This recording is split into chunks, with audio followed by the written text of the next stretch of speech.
Amados irmãos, hoje eu queria compartilhar com vocês o seguinte tema: combatendo as heresias. Combatendo as heresias. Na verdade, você deve se lembrar que nós já estamos pregando sobre isso há dois cultos de doutrina. Então hoje será a terceira parte do nosso estudo, e o texto é este de Judas, versículos 20 e 21. Vamos ler a palavra de Deus. Vós, porém, amados, edificando-vos na vossa fé santíssima, orando no Espírito Santo, guardai-vos no amor de Deus, esperando a misericórdia de nosso Senhor Jesus Cristo para a vida eterna. Amém, queridos irmãos. Se me permitem reprisar uma ilustração que nós utilizamos no último estudo, ela é bem eficaz para entendermos a mensagem que nós iremos trazer nessa noite. Você há de se lembrar que eu compartilhei com vocês no nosso último culto de doutrina que um antigo pastor meu, ele contou aí algo que ele presenciou ao assistir um desses programas de televisão, na verdade de rádio evangélico, ok?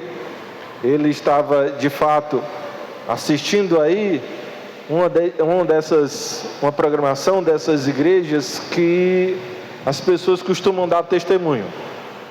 Ok? Só pelo que eu falei, você já deve imaginar aí de que tipo de igreja eu estou falando, né? E aí, de fato, várias pessoas se apresentaram falando, né? Contando a bênção que elas haviam supostamente recebido. Não, eu recebi um milagre, uma cura, uma bênção financeira e por aí vai. Até que chegou a vez da irmã de compartilhar também o seu testemunho. E o diálogo do pastor com a irmã foi mais ou menos assim: amém, irmã, glória a Deus, conte para nós o testemunho da sua bênção que o Senhor lhe concedeu. E a irmã, com toda a sua simplicidade, respondeu o seguinte: pastor, eu sou salva. Pastor, Deus salvou a minha vida. Pastor, eu vou morar no céu. E diante disso o pastor respondeu: ok, irmã, agora conte para nós a sua bênção. Atenção, amados irmãos, a resposta do pastor quando a irmã acabaram de lhe dizer que Deus havia salvo a sua vida. Ok, santa irmã, agora conte para nós a sua bênção. Veja que esse tipo de diálogo, na verdade, esse tipo de ensino, irmãos, é muito sintomático daquilo que tem acontecido, infelizmente, em nossas igrejas, em muitos lugares da igreja evangélica brasileira. Como as pessoas têm desprezado aquela que é a verdadeira bênção para colocar o seu coração, para direcionar a sua atenção aquilo que Cristo Jesus chama apenas de demais coisas, ou outras coisas, conforme Ele nos ensinou lá em Mateus 6, no Sermão do Monte. De fato, irmãos, veja, esse testemunho, essa história, sem querer aqui entregar a minha idade, já tem uns 20 anos que eu já ouvi do meu antigo pastor. Mas, infelizmente, depois desse tempo, a coisa não melhorou em nada. Infelizmente, a coisa só o quê? Só piorou, irmãos. De fato, sobre isso, voltado a combater esse tipo de questão, que Judas escreve aqui essa carta. Como nós já sabemos, ele tinha um outro desejo de escrever algo voltado, ao assunto da nossa fé comum, muito provavelmente falando da comunhão que nós temos em Cristo, da nossa comum salvação, da unidade da fé que nós deveríamos ter, esse tipo de coisa, irmãos. Mas ao ouvir a situação, ao ouvir aquilo que estava acontecendo entre as igrejas do primeiro século, o Espírito Santo o direcionou para escrever agora uma carta inspirada, uma carta bíblica, para combater, como eu disse, essas questões que estavam acontecendo naquele período. De fato, irmãos, o propósito aqui de Judas é ajudar a igreja a identificar esses que ficam propagando no meio do povo do Senhor esse falso evangelho, essas heresias, esses falsos ensinos. E mais do que isso, é propósito, irmão, de Judas ajudar o povo de Deus, alertar-nos com respeito aos males, aos prejuízos que estes filhos da serpente, porque são filhos da serpente, podem causar no nosso meio, entre as nossas igrejas. E nós vimos, irmãos, ao longo do estudo dessa carta, alguns males que essas pessoas têm, infelizmente, provocado no meio do povo do Senhor hoje.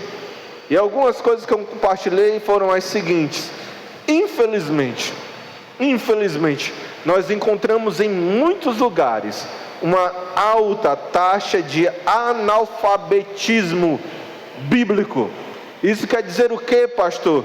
Que infelizmente muitos cristãos, não poucos, desconhecem quase que completamente as verdades essenciais, as verdades fundamentais da fé cristã.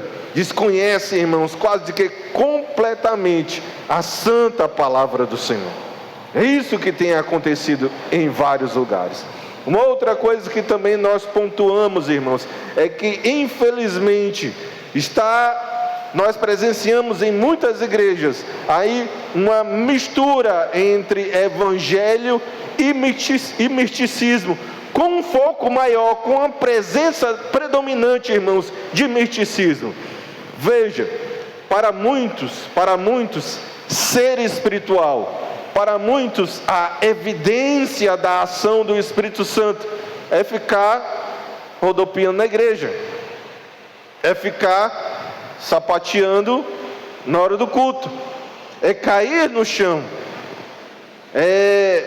sei lá, irmãos, são essas práticas que em nada tem a ver com o verdadeiro evangelho, a fé genuína e o culto racional. O crente não pode se esquecer daquilo que a palavra de Deus nos ensina: o culto deve ser racional.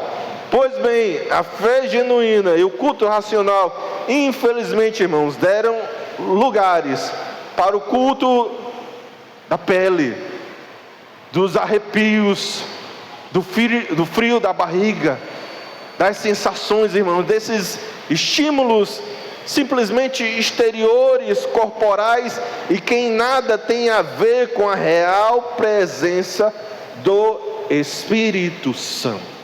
Esses, irmãos, são alguns dos males que de fato têm sido provocados pelos filhos das serpentes, os falsos mestres, os falsos profetas, que espalham uma série de heresias no meio do povo do Senhor.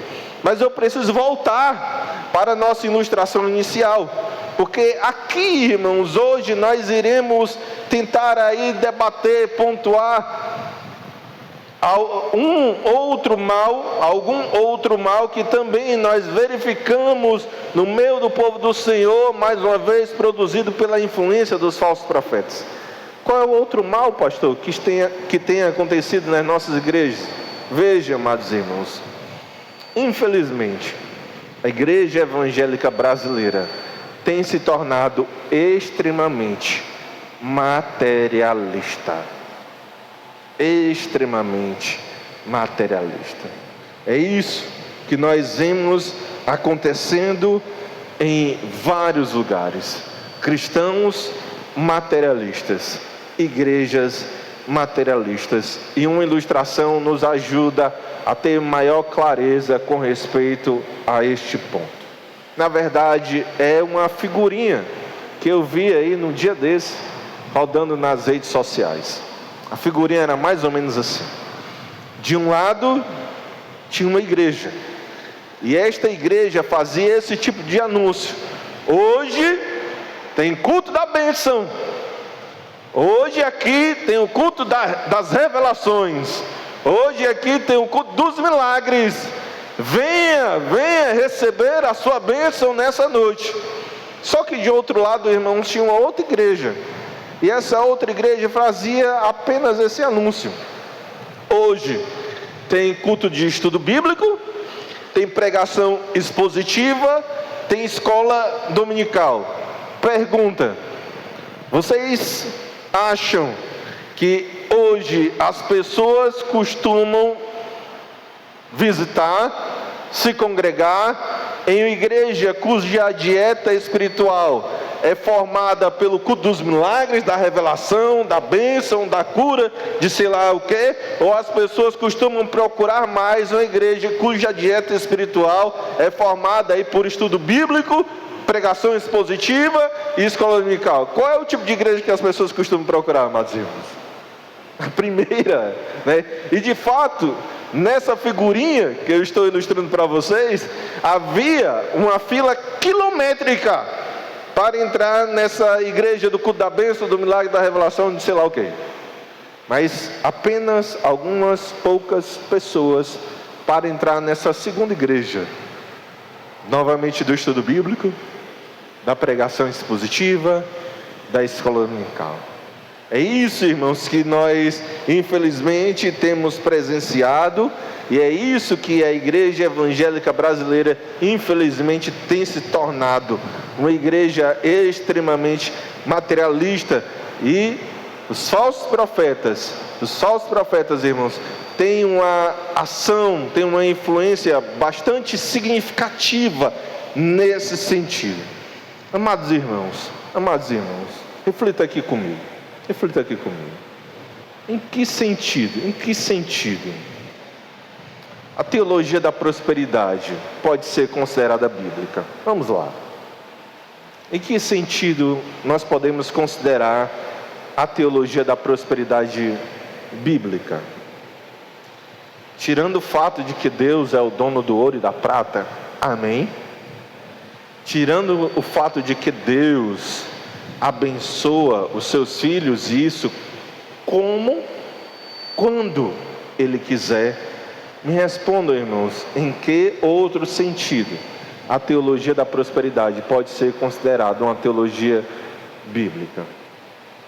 Resposta simples, rápida e direta: em nenhum sentido. Vamos refletir, irmãos, me respondam aqui, reflitam comigo. Em que a teologia da prosperidade combina com a mensagem que nós lemos nas páginas dos profetas Isaías, Jeremias e demais profetas do Antigo Testamento? Em que, irmãos? Em que a teologia da prosperidade combina com a mensagem que nós encontramos nas páginas dos profetas do Antigo Testamento? Em que a teologia da prosperidade combina com a mensagem de João Batista? Combina com a mensagem de Paulo, de Pedro, de João, dos demais apóstolos? Em que sentido, irmãos, nós podemos dizer que a teologia da prosperidade combina com a mensagem de Cristo Jesus? Como é que alguém em sã consciência poderia supor que Cristo morreu numa cruz, derramou o seu precioso sangue para simplesmente dar para alguém uma chave de apartamento? Como é que alguém em sã consciência é capaz de supor que o sacrifício de Cristo Jesus tão simplesmente serviu para dar uma chave de imóvel para alguém? Como é que alguém em sã consciência é capaz de imaginar que o Deus poderoso e eterno, a segunda pessoa da Santíssima Trindade, se esvaziou, assumiu a forma de servo, e isso ele fez apenas para dar para alguém a chave de um carro? Me diga, como é que alguém em sã consciência poderia supor isso? E é infelizmente, irmãos, esse tipo de coisa, esse tipo de ensino que é propagado em várias igrejas e as pessoas acham que é o certo, que é o correto, que é isso mesmo, e as pessoas têm ido aos montões, atrás desse tipo de ensinamento, desse tipo de mensagem. Se os irmãos me permitem uma outra ilustração, eu também vi, não faz poucos dias, na verdade, a seguinte postagem que eu inclusive repostei também, gostei tanto que repostei. A teologia da prosperidade só tem lugar em corações gananciosos. Isso é tão verdade que eu vou até repetir. A teologia da prosperidade só tem lugar em corações gananciosos. E para nossa tristeza, é exatamente isso que tem acontecido em nosso meio. Nós estamos presenciando isso, irmãos. Cristãos com os dois pés, sabe? Os dois pés presos, fixos nessa terra. Para usar aí uma expressão que lembre e soa bem o reverendo Hernando Dias Lopes, cristãos que buscam mais as bênçãos de Deus do que o Deus das bênçãos de Deus. Cristãos que buscam mais a cura de Deus do que o Deus da cura de Deus. E sem nós percebermos, irmãos, em muitas igrejas as pessoas estão praticando, estão caindo num tipo de idolatria. Pastor, agora bagunçou aqui a minha mente total. Como assim, pastor, idolatria? As pessoas não estão indo para as igrejas com o seu foco no Senhor. As pessoas estão indo para as igrejas com seu foco em outra coisa, não para buscar e servir a Deus, mas para usar Deus para alcançar os seus propósitos, os seus objetivos, as suas supostas bênçãos. E quando, irmãos, Deus não é o nosso alvo, quando Deus não é o maior desejo dos nossos corações, isso não é outra coisa, nós não podemos chamar isso de um outro nome, a não ser idolatria. Infelizmente, a igreja evangélica brasileira tem caído nesse erro, e é por isso que nós precisamos urgentemente de uma mensagem que coloque os nossos desejos, as nossas perspectivas nos seus devidos lugares. E é esta, irmãos, a mensagem de Judas aqui nesse texto. É exatamente, irmãos, nesse sentido, com esse problema em mente, que nós iremos meditar na passagem que Judas aqui nos dedicou, pelo Espírito Santo, nos deixou pelo Espírito Santo nesta noite. Amém? Amém? E aqui nós já meditamos em várias coisas nesse texto. Na verdade, como eu disse no início, essa é a terceira parte desse estudo, ok? E até aqui, Judas tem nos ensinado algumas ferramentas para nós combatermos as heresias. E até o presente momento nós vimos 3 ferramentas. Vamos lembrar de forma bem rápida as 3 ferramentas que até aqui Judas nos ensinou, ok? Pois bem, em nossa primeira mensagem, nós apresentamos a ferramenta, e esta está aqui no início do versículo 20, onde Judas fala sobre a palavra de Deus. Vamos ler juntos o início do versículo 20, amém? O que é que diz a palavra do Senhor? Vós, porém, amados, edificando-vos na vossa fé santíssima. Amém. Perceba mais uma vez, meus amados irmãos, que aqui Judas chama as Sagradas Escrituras de quê? Fé santíssima. E isso se dá por 2 motivos. Você lembra os 2 motivos? Porque Judas chama a palavra do Senhor de fé santíssima. Primeira, a sua origem é santa. Amém? Na verdade, o Deus que a inspirou é 3 vezes santo. Em segundo lugar, irmão, Judas chama aqui as Sagradas Escrituras de fé santíssima, por causa da sua ação santificadora. Porque de fato a palavra de Deus é um meio de graça através da qual o Senhor nos edifica, nos fortalece, nos instrui, nos consola, nos dá força, nos abençoa. Amém? E uma igreja, amados irmãos, uma igreja edificada na palavra do Senhor, certamente é bem mais resistente contra as heresias do falso evangelho propagados pelos filhos da serpente. Isso aqui é sem sombra de dúvidas. Então, a primeira coisa que nós precisamos é nos voltar com maior zelo para a palavra do Senhor. Amém? Ainda na nossa primeira mensagem, nós também apresentamos a segunda ferramenta, e ela está aqui no final do versículo 20, onde Judas fala sobre oração. Oração. Vamos ler juntos o final do 20, amém? O que é que diz a palavra de Deus? Orando no Espírito Santo. Orando no Espírito Santo. Note aqui, amados irmãos, que não é qualquer oração. Se é que é possível chamar a oração de qualquer. Mas os irmãos entenderam, não é? Não é qualquer oração. Qual é a oração que Judas fala aqui? Oração no Espírito Santo. Lembre-se que nós falamos que orar no Espírito Santo nada tem a ver com orar falando em línguas estranhas. Nada tem a ver. Porque, de fato, essa preposição aí, no, ok? Que liga oração e Espírito Santo, significa ao mesmo tempo duas coisas. Você lembra? O que é que significa essa preposição no, que está ligando a oração e Espírito Santo?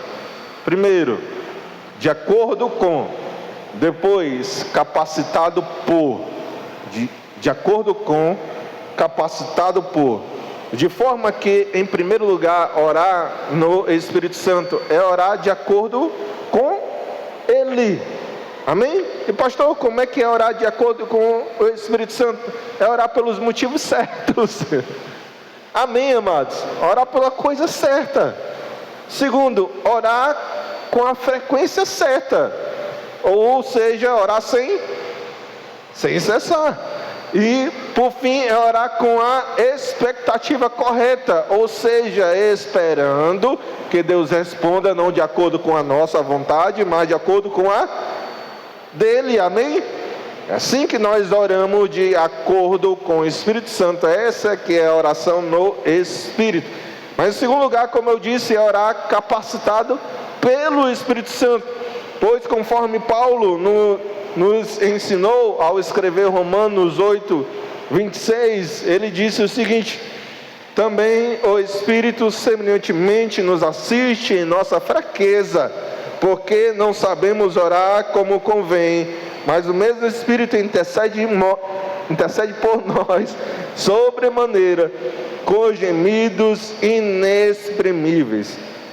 Assim, queridos irmãos, uma igreja que ora é uma igreja mais preparada para suportar e combater as heresias dos falsos profetas. Amém? Para concluirmos aí a nossa revisão, na nossa segunda mensagem nós apresentamos a terceira ferramenta, e ela está no início do versículo 21. E agora Judas fala sobre o amor de Deus. Amém? Vamos ler juntos o início do versículo 21. O que é que diz a palavra do Senhor? Guardai-vos no amor de Deus. Amém. De fato, irmãos, ao lado do verbo guardar e seus derivados, o substantivo amor e também seus derivados ou são os principais temas aqui desta epístola. E Judas, irmãos, apresenta-nos este que deve ser a base, que deve ser o fundamento, que deve ser o sustentáculo da minha e da sua fé, o amor do Senhor. E para lembrarmos mais uma vez do reverendo Hernandes, o Senhor não nos ama porque nós merecemos, mas o Senhor nos ama apesar de nós. O amor de Deus, irmãos, é infinito, inexplicável, imutável. O amor de Deus, irmãos, por nós nunca cessará.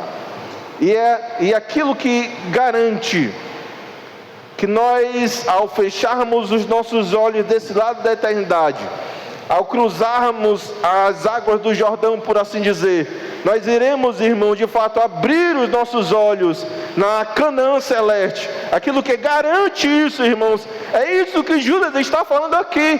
Deus nos ama.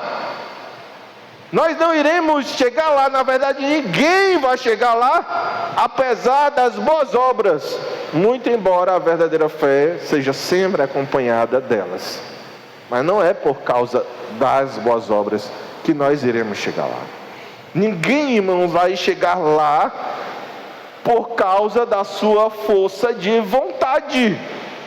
Na verdade, irmãos, naquilo que dependesse de nós fôssemos deixar da nossa própria sorte, nenhum de nós iria chegar lá.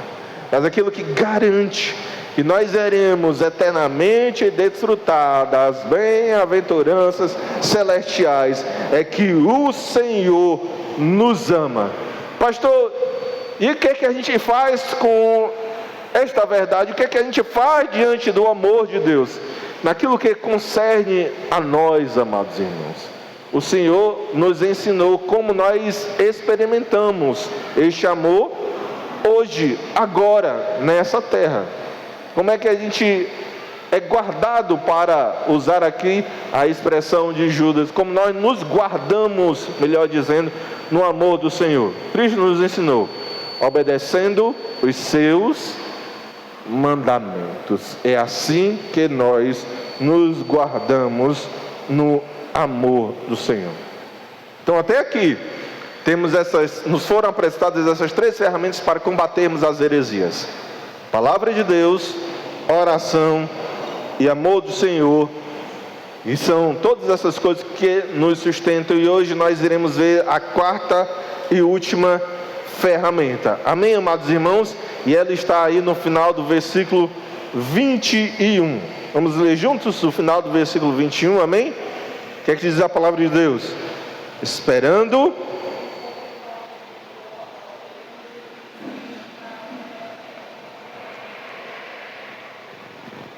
amém, esperando a misericórdia de nosso Senhor Jesus Cristo para a vida eterna.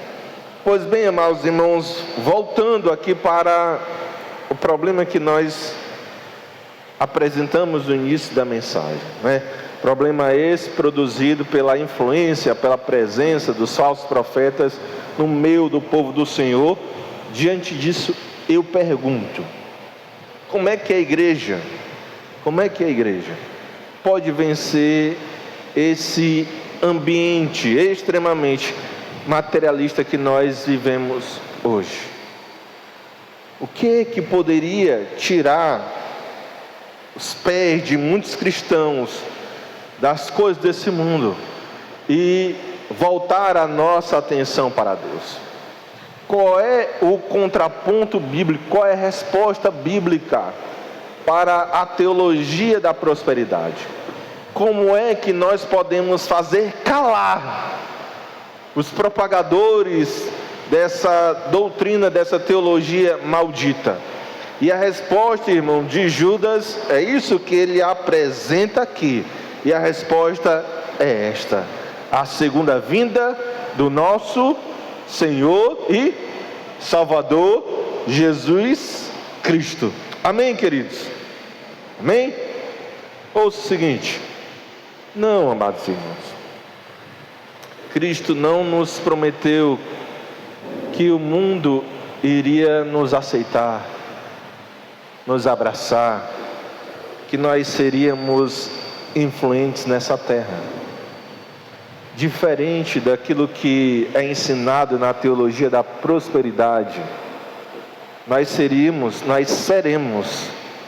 perseguidos por causa da justiça e por causa da nossa identificação com Cristo, que acaba sendo a mesma coisa. Não, amados irmãos, Deus não nos prometeu uma vida sem dificuldades, uma vida sem adversidades. Uma vida sossegada e tranquila aqui nessa terra, diferente daquilo que é ensinado pelos propagadores da teologia da prosperidade. Antes de partir para a cruz, Cristo deixou para os seus discípulos um alerta que serve para nós ainda hoje. João 16, 33. No mundo passais por aflições. O crente, irmãos, mesmo fiel, passa por problemas. O crente, amados irmãos, mesmo fiel, passa por dificuldades financeiras. O crente, mesmo fiel, pode ficar doente. O crente, irmãos, mesmo fiel, pode ser esquecido e abandonado por todos. O crente, mesmo fiel, pode sofrer... Pastor, o senhor não está alegrando muita gente, não. Mas o crente, irmãos, mesmo fiel, pode passar por inúmeras e profundas provações e tribulações. E quando Deus não quer, amados, e de fato, em vários momentos, Deus usa todas essas contrariedades que eu acabei de citar para o seu santo, divino e sábio propósito. Quando Deus não quer, não adianta nada. Não adianta água ungida, não adianta água vinda do Jordão, não adianta passar pelo sal, não adianta fogueira santa, não adianta óleo ungido, não adianta a oração dos 70, dos 400, de não sei lá quantos profetas. Não adianta nada quando Deus não quer mudar a situação. E a única coisa, irmãos, que nos sustenta nesses momentos de adversidade e provação, nesses momentos, irmãos, em que o mundo parece que está desabando debaixo dos nossos pés, não é, irmãos, a perspectiva de que as coisas irão mudar desse lado da eternidade, porque pode ser que não mudem. Pode ser que não mudem. Pode ser que piorem. Mas a única coisa que verdadeiramente sustenta o crente fiel é que Cristo Jesus, para continuar o texto de João 16:33, Cristo Jesus venceu o mundo. O nosso Senhor venceu o mundo. E é sobre isso, irmãos, e é baseado nisso, e é fundamentado nisso, que está o nosso ânimo. O nosso Senhor venceu o mundo. Ou para dar maiores cores a isso, aquilo que vai sustentar o crente nessas horas de tribulação, nessas horas de dificuldade, é aquilo que Paulo escreveu lá em 2 Coríntios 4, 16 a 18. Vamos ler juntos, 2 Coríntios 4, 16 a 18.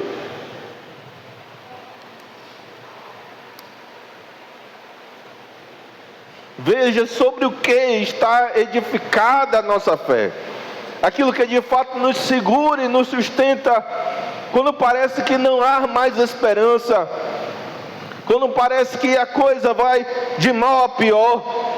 E de fato aquilo que nos sustenta, irmão, não são essas mensagens desse evangelho barato que é propagado em muitos lugares, mas aquilo que sustenta o meu e o seu coração.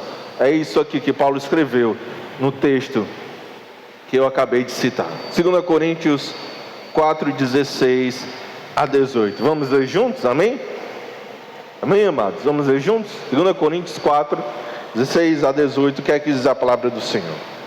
Por isso não desanimamos. Pelo contrário, mesmo que o nosso homem exterior se corrompa, contudo, o nosso homem interior se renova de dia em dia, porque a nossa leve e momentânea tribulação produz para nós eterno peso de glória, acima de toda a comparação, não atentando nós nas coisas que se veem, mas nas que se não veem, porque as que se veem são temporais, e as que se não veem são eternas. Ouça, amado irmão, o coração de todo aquele que foi verdadeiramente comprado e lavado pelo sangue do Cordeiro, não estão nas coisas desse mundo, não estão na terra, estão nos céus. Amém, amados? Os nossos olhos não estão voltados para baixo. Os olhos daquele que verdadeiramente foi salvo em Cristo Jesus estão voltados para cima. E por que os nossos olhos estão voltados para cima, irmãos? Nós cremos que a qualquer dia desse, e pelos sinais que estão acontecendo, cremos também que isso não há de demorar. Mas a qualquer dia desse, os nossos olhos verão o nosso Senhor descendo sobre as nuvens com poder e glória. Não, amados irmãos, os ouvidos daqueles que foram comprados e lavados pelo sangue do Cordeiro não estão direcionados para as coisas desse mundo, não estão direcionados para essas mensagens tão simplistas, simplórias, de que tudo vai dar certo, de que tudo vai melhorar. Se acontecer ou não, irmãos, isso cabe à providência do Senhor, não cabe a nós. Mas não é direcionado a isto que os nossos ouvidos, irmãos, estão voltados às coisas desse mundo. Os olhos daqueles que foram salvos, os ouvidos daqueles que foram salvos em Cristo Jesus, irmãos, estão voltados para o céu. E igualmente, a qualquer dia desse, assim como Paulo escrevendo aos Tessalonicenses nos disse, o Senhor mesmo dará a sua palavra de ordem, será ouvida a voz do arcanjo, e nós iremos ouvir o ressoar do som da trombeta do Senhor. É para o som dos céus que os nossos ouvidos estão direcionados e se mantêm atentos, irmãos.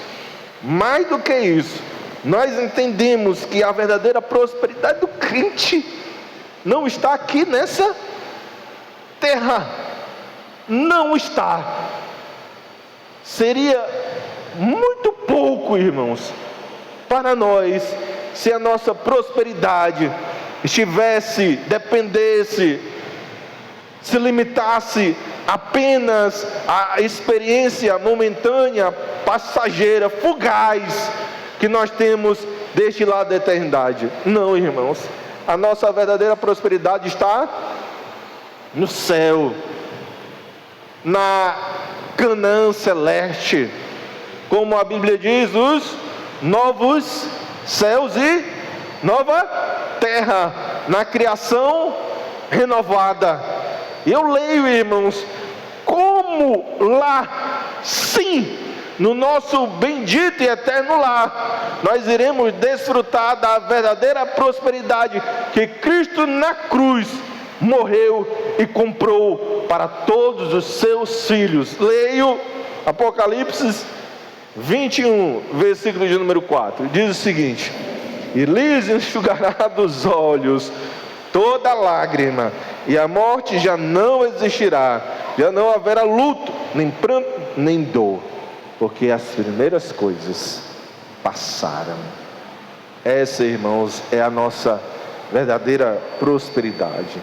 No final do versículo 21, voltando para o texto, Judas está aqui se unindo, queridos irmãos, a este coro de testemunhas que nós encontramos no Antigo e no Novo Testamento. Cristo voltará, Cristo vai voltar, o nosso Senhor, irmãos, voltará. E diante disso, a atitude minha e sua não pode ser outra a não ser aquilo que Judas fala aqui. Que atitude, pastor? Espere. Espera, crente. Espera pelo teu Deus. Espera pela revelação gloriosa de Cristo Jesus. Ele vai voltar. Amém, queridos? Dito tudo isso, amados irmãos, eu queria concluir essa mensagem com duas aplicações nesta noite. Duas aplicações. Amém? Em primeiro lugar, meu santo irmão, em primeiro lugar, tenha muito cuidado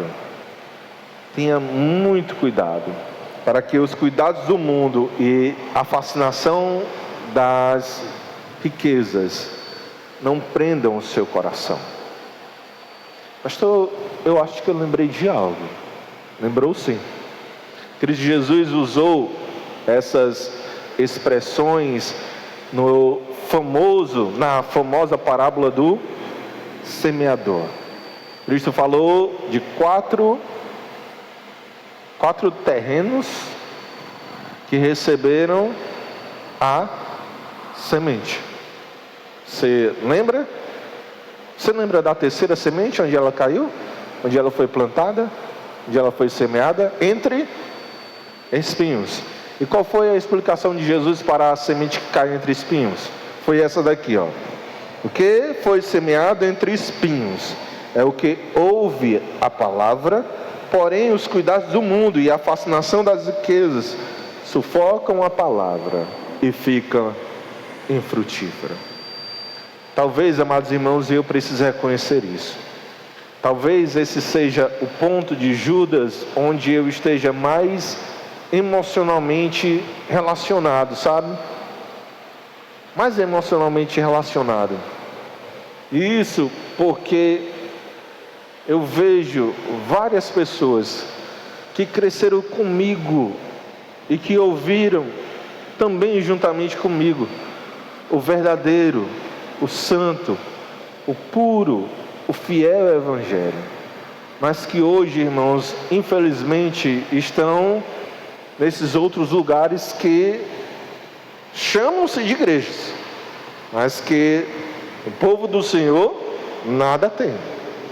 E estão lá, irmãos, sendo praticamente todos os dias, em cada culto, bombardeadas com essa mensagem: você vai prosperar, você vai vencer, Deus não te fez para que você seja cauda, mas sim cabeça. Esse tipo de coisa, irmãos, que nós sabemos que são pregadas nessas igrejas. E tem muitos que cresceram comigo em uma igreja séria, ouvindo o evangelho sério, e estão, infelizmente, tendo, como Cristo diz aqui na parábola do semeador, tendo aí a palavra que um dia eles ouviram sendo sufocada do seu coração e se tornando-se pessoas infrutíferas, porque agora desejo que está no coração delas não é mais Cristo Jesus, é aquilo que através de Cristo elas podem obter, aquilo que através de Cristo elas podem alcançar. Mais do que isso, irmãos, para tristeza nossa, pessoas que há pouco tempo estavam aqui conosco, estão nessas igrejas também, infelizmente. E a minha oração não poderia ser outra. A minha oração, em primeiro lugar, é que Deus nos proteja deste mesmo erro, desta mesma falha, dessa mesma queda. Como Paulo, inspirado pelo Espírito Santo, nos ensinou: aquele que está de pé, cuidado para que não caia. Então a minha oração, em primeiro lugar, é que o Senhor nos livre desse mal, que o Senhor nos livre das ciladas desses filhos da serpente, os falsos profetas. Mas em segundo lugar, irmãos, a minha oração também é no sentido de que o Senhor os liberte, que o Espírito Santo os desperte, que o Espírito Santo os recupere, que eles venham entender por Deus, que eles venham entender mediante a ação do Senhor, que o lugar onde eles estão não é o aprisco de Cristo Jesus, que a mensagem que eles ouvem não é a voz do bom pastor, e que Deus os livre das garras dos lobos, dos mercenários, como o Senhor alertou a igreja lá em João capítulo de número 10, que o Senhor os liberte em nome de Jesus.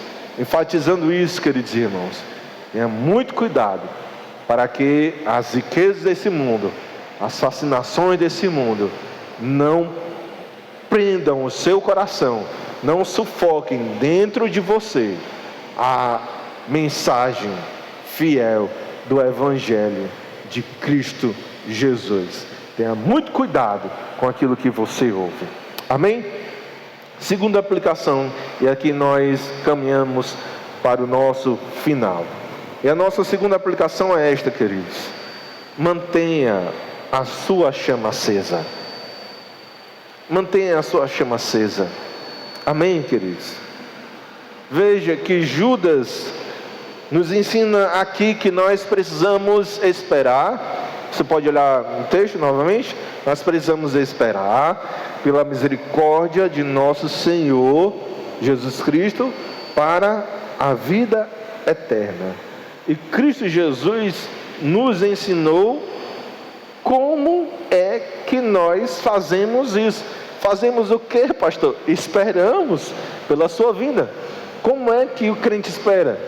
Cristo nos ensinou, irmãos, isso através também de uma outra parábola muito famosa, e esta está escrita em Mateus 25, e eu estou falando da parábola das 10 virgens.